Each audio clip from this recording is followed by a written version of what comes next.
계속해서 여호수아서 말씀을 함께 나누고 있는데요. 어제는 아이성을 정복한 후에 에발산에서 손으로 다듬지 않은 돌로 제단을 번제단을 쌓아 드리면서 소외받는 사람이 하나도 없이 공동체 모든 사람들에게 하나님의 율법을 낭독하는 그런 모습을 우리가 함께 나누었습니다. 오늘은 여호수아와 기브온 족속의 평화로운 평화 조약을 맺는 내용이 우리가 본문에 담겨져 있습니다. 그러니까 이스라엘 백성들의 연이은 그 승리 소식은 여호수아와 여리고와 아이성을 정복했다라고 하는 그 소식들은 다른 가나안 족속들에게 굉장히 위협이 됐어요. 두려움의 대상이 되어버렸습니다. 다들 다음은 우리 차례구나라고 생각이 되었겠죠. 그래서 여러 족속들이 이제 이스라엘 백성들과 싸우기 위해서 힘을 합쳐서 연합하는 모습도 오늘 본문에서 볼 수가 있습니다. 그런 와중에 히위 족속에 속한 기브온 사람들은 좀 다른 생각을 하고 다른 결정을 하고 다른 길을 선택하게 됩니다. 이제 그런 내용들이 오늘 자세하게 오늘 본문에 기록되어져 있는데요. 어떤 결정이냐면 이스라엘 다른 가나안 족속들과 연합하여 이스라엘을 대항하여 싸우기보다 그들에게 화친을 맺기로 이제 결정을 한 겁니다. 일종의 항복을 하기로 한 거죠. 그래서 오늘 본문에도 여호수아 앞에 나아가서 우리는 당신의 종들입니다라고 말한 것처럼 항복을 하기로 한 거죠. 왜냐하면 지금까지 봤을 때 이 상황들을 봤을 때 그리고 직전에 이제 여리고와 아이성이 무너지는 것을 봤을 때 도무지 승산이 없는 거예요. 그러니까 하나님과 여호수아와 이스라엘 백성들이 행했던 그 일들을 보고 도무지 당해낼 재간이 없고 또 힘을 합쳐서 연합하여 이스라엘을 대항하여 싸운다 해도 이길 승산이 없다라고 판단을 한 겁니다. 그래서 이들이 이제 여호수아와 평화의 조약을 맺는 그런 이제 길을 선택하게 되는데 그 방법이 뭐냐면 이제 속임수를 쓸 수밖에 없었던 거예요. 마치 가나안에 속한 족속이 아니고 아주 먼 나라에서 온 것처럼 아주 먼 나라에서 사는 사람들인 것처럼 평화 조약을 맺는 것이었습니다. 그래서 철저하게 속이기 위해서 준비를 하는 모습도 오늘 본문에서 보게 되죠. 일부러 낡은 옷, 그러니까 멀리서 온 것처럼 낡은 옷을 준비하고 또 낡은 신발을 준비하고 또 포도주를 담은 그 가죽 부대도 찢어진 그런 일부러 그런 것들을 준비하고 또 떡도 곰팡이가 난 떡으로 준비해서 여호수아를 속이기 위해서 완벽하게 준비를 합니다. 무조건 살기 위해서 이제 그렇게 한 거죠. 그러니까 이런 기브온 사람들의 작전에 여호수아가 완벽하게 속아 넘어갑니다.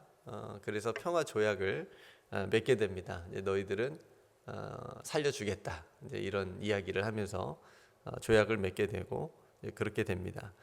근데 꼬리가 길면 밟혀요, 안 밟혀요? 네, 밟힌다고 사흘 만에 들통이 납니다. 이제 우리가 읽은 본문의 그 다음에 이제 이런 내용들이 담겨져 있는데 기브온 사람들의 거짓말이 사흘 만에 들통이 나서 나중에 이런 사실을 알고 나서 여호수아가 이제 굉장히 분노를 해요. 이스라엘 백성들을 왜 그렇게 했느냐고 족장들과 여호수아를 원망합니다. 근데 이제 뭐 다 엎질러진 물이잖아요. 이제 서로 맹세를 하고 조약을 맺었으니까 약속을 했으니까 여호수아도 어쩔 수 없게 되었습니다. 그러니까 결과적으로 보면 이 기브온 사람들은 이 일로 인해서 정말 삽니다. 목숨을 건지게 돼요. 진멸당하지 않습니다. 그리고 앞으로 하나님의 제단을 쌓기 위해서 나무와 물을 준비하는 그런 일을 하게 됩니다. 그러니까 일까지 얻은 거예요. 이제 이렇게 이야기가 전개가 되는데 여러분 이 일을 어떻게 바라보면 좋을까요? 오늘 9장에 여호수아서 9장에 나와 있는 기록되어 있는 이 내용들을 우리가 어떻게 오늘날 바라보고 우리의 삶에 신앙에 적용을 하면 좋을까 한번 생각해 볼 수 있었으면 좋겠습니다. 기본 사람들은 잘못한 게 있을까요? 네, 뭐 속인 거, 거짓말한 거, 뭐 그런 거라고 볼 수가 있겠고, 여호수아는 어떤 잘못을 했을까요? 여호수아는 14절에 보면 이제 그런 단서를 우리가 찾을 수 있는데, 이 일이 진행되는 동안 아이성 첫 번째 패배했을 때와 마찬가지로 뭐 하나님의 어떤 명령을 기다리거나 말씀을 기다리거나 하나님 앞에 기도한다거나 이런 일이 없었습니다. 그래서 14절에 말한 것처럼 어떻게 할지를 하나님께 묻지 않았다라고 이렇게 말해주고 있어요. 그러니까 기도하지 않았다는 거죠. 이 기브온 사람들을 어떻게 해야 될지, 이들이 제시한 평화 조약을 우리가 맺어야 될지 맺지 않아야 될지에 대한 그런 것들을 하나님 앞에 묻지 않았다라고 하는 것을 볼 수가 있습니다. 그러니까 기브온 사람들은 당연히 살기 위해서 한 거짓말, 목숨을 부지하기 위해서 한 거짓말이라고 볼 수가 있지만 여호수아의 실수가 좀 더 크다고 우리가 볼 수가 있겠죠. 그냥 눈에 보이는 것들, 그들이 자신을 속이기 위해서 준비한 눈에 보이는 것들, 낡은 옷이나 신발이나 뭐 곰팡이 난 떡이나 그런 것들에 그것만 보고 정말 그게 진짜인 줄 알고 판단하고 결정한 거, 이게 이제 어떤 실수라면 실수라고 볼 수가 있겠습니다. 그러니까 이런 것을 볼 때에 여러분, 우리가 어떤 상황이 우리 눈에 보기에 굉장히 명백하고 확실해 보여도 그게 전부가 아닐 수 있다는 거죠. 그게 전부가 아닐 수 있다라고 하는, 어떻게 보면 복잡하게 얽매여 있는, 설키고 이렇게 되어져 있는 상황들도 나중에 나타날 수가 있고요. 우리가 알 수 없는 어떤 일들이, 보이지 않는 일들이 그 이면에 있을 수도 있다라고 하는 것을 우리가 늘 염두에 두어야 되겠습니다. 그러니까 마귀는 항상 우리를 속이려고 하잖아요. 그럴듯하게 속이고, 또 세상도 마찬가지입니다. 우리에게 보여주는 많은 우상들도 우상이 아닌 것처럼 우리에게 이렇게 유혹하면서 다가오는 것들이 참 많이 있습니다.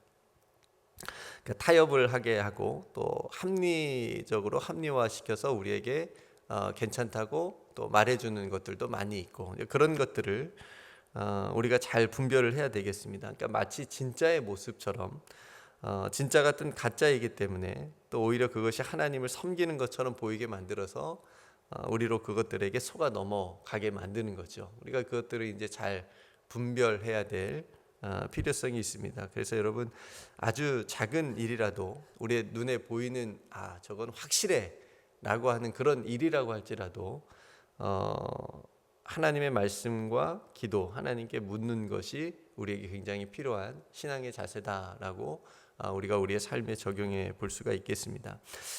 그래야 사도 바울이 로마서 12장에 말한 것처럼 너희가 이 세대를 본받지 말고 오직 마음을 새롭게 함으로 변화를 받아 하나님의 선하시고 기뻐하시고 온전하신 뜻이 무엇인지 분별할 수 있기 때문에 그렇습니다. 그래서 여러분, 우리가 이 세상에 너무너무 복잡하잖아요.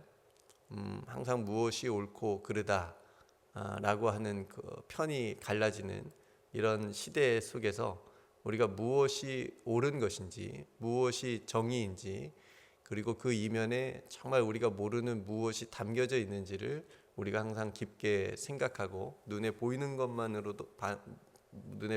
것만으로 판단하지 않고 쉽게 결정하지 않는 그런 분별력이 저와 여러분들에게 있었으면 좋겠습니다. 그래서 여러분, 마귀에게 속지 맙시다.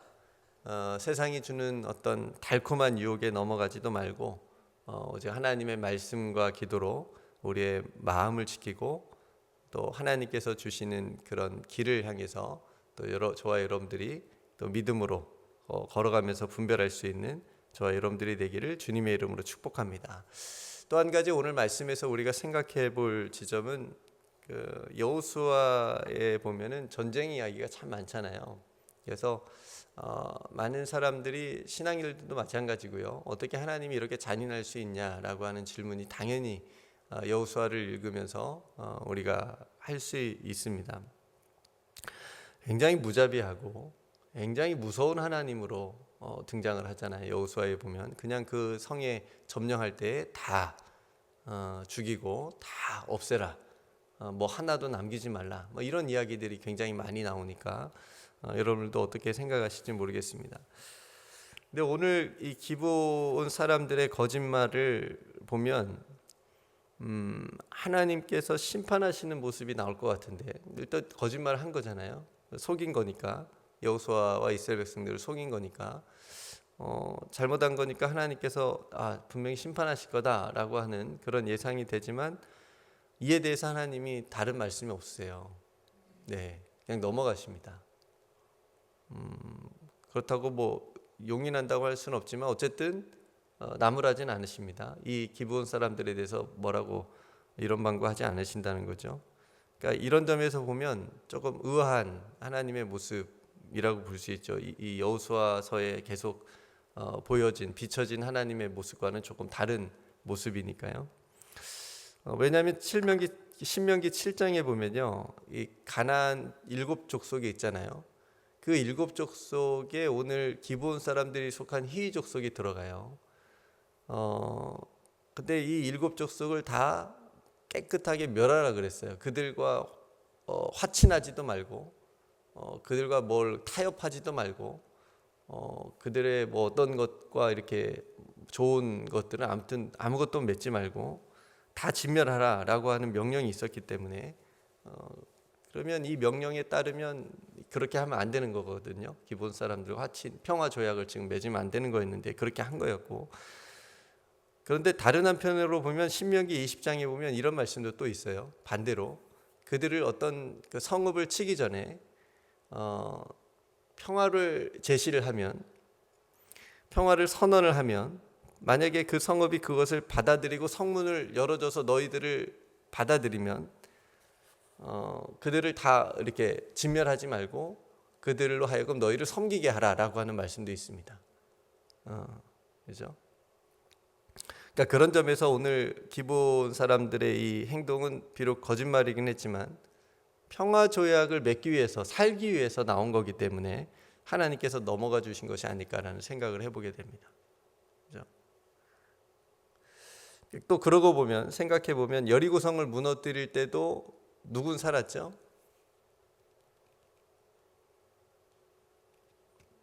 라합, 기억나세요? 네.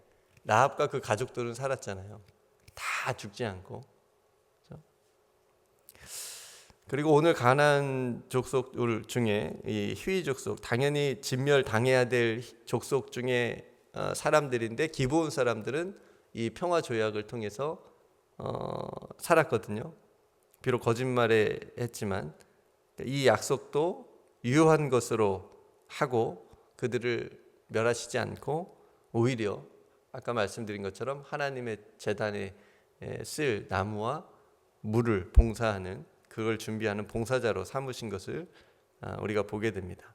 그러니까 하나님께서는 그 심판과, 그러니까 하나님 심판하시는 이유는 분명한 이유가 있어요.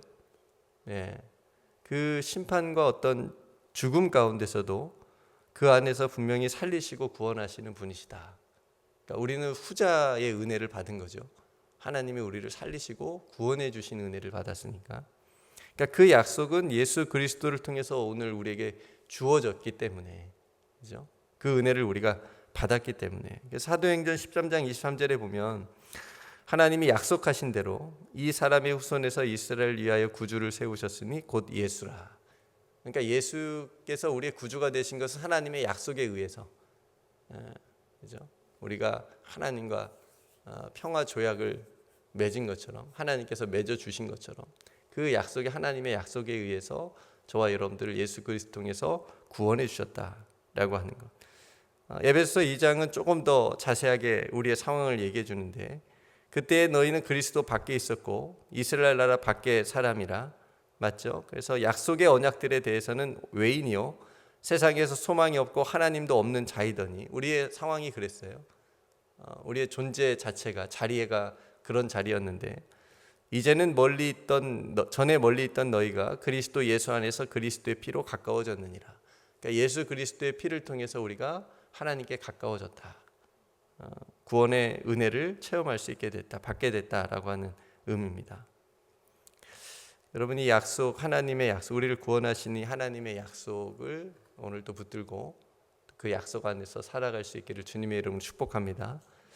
마지막으로 이 세상을 우리가 보면 이 하나님의 약속, 구원, 또 평화, 이 일들이 탐욕으로 인해서 많이 깨어져 있는 상황인 것을 우리가 보게 됩니다. 우리가 전쟁에 대해서 굉장히 몇 년째 다른 나라들이 하고 있으니까 굉장히 무덤덤하게 느껴질 수 있지만 아직 이 순간에도 죽어가는 사람들이 분명히 있을 거고요. 그래서 속히 이 세상의 전쟁의 땅들이 평화 조약, 오늘 기브온과 여호수아 이스라엘이 평화 조약을 맺어서 생명이 살려진 것처럼 그 땅들의 평화 조약이 맺어졌다는 소식을 들을 수 있기를 간절히 소망해 봅니다. 그래서 세상의 평화를 위해서도 저와 여러분들이 함께 기도하는 우리 모두가 되기를 간절히 소망합니다.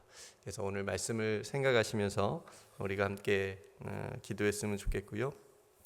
오늘도 여러분들의 각자의 삶 가운데 하나님께서 주신 약속을 오늘도 붙들고 또 살아갈 수 있기를 소망하고, 또 여러분들의 가정과 또 우리 교회가 하나님께서 행하시는 또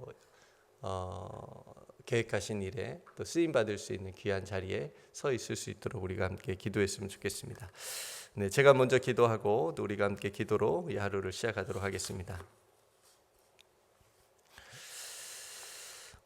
주님, 어떤 상황이 명확해 보일 때, 분명해 보일 때, 또 우리 눈에 보이는 것이 확실하다고 느껴질 때, 혹 우리도 기도하지 않고 하나님께 묻지 않고 판단하고 결정했던 일들을 이 시간 돌아보며 참회합니다. 오늘 우리가 내려야 할 결정들 또한 주님 앞에 내려놓습니다. 그것이 크든 작든 모든 결정 앞에 먼저 주님께 묻는, 기도하는 우리가 되게 하여 주옵소서. 보이는 것이 전부가 아님을 알게 하시고 주님의 눈으로, 주님의 마음으로 분별할 수 있는 지혜를 허락하여 주옵소서. 평화의 주님, 비록 기브온 사람들의 속임수로 여호수아와 이스라엘의 평화의 조약을 맺었지만 그 약속이 유효하여 기브온 족속의 많은 사람들이 생명을 얻고 더 나아가 하나님 제단의 봉사자가 되었던 것처럼, 하나님, 이 세상의 전쟁의 땅들이 하루속히 평화 조약을 맺음으로 서로 죽고 죽이는 일이 멈추어지게 하여 주옵소서. 오늘 또 우리들의 삶과 이 세상에 하나님께서 인도하시고 이루실 선한 일을 기대하며 우리 구주 예수 그리스도의 이름으로 간절히 기도드리옵나이다. 아멘.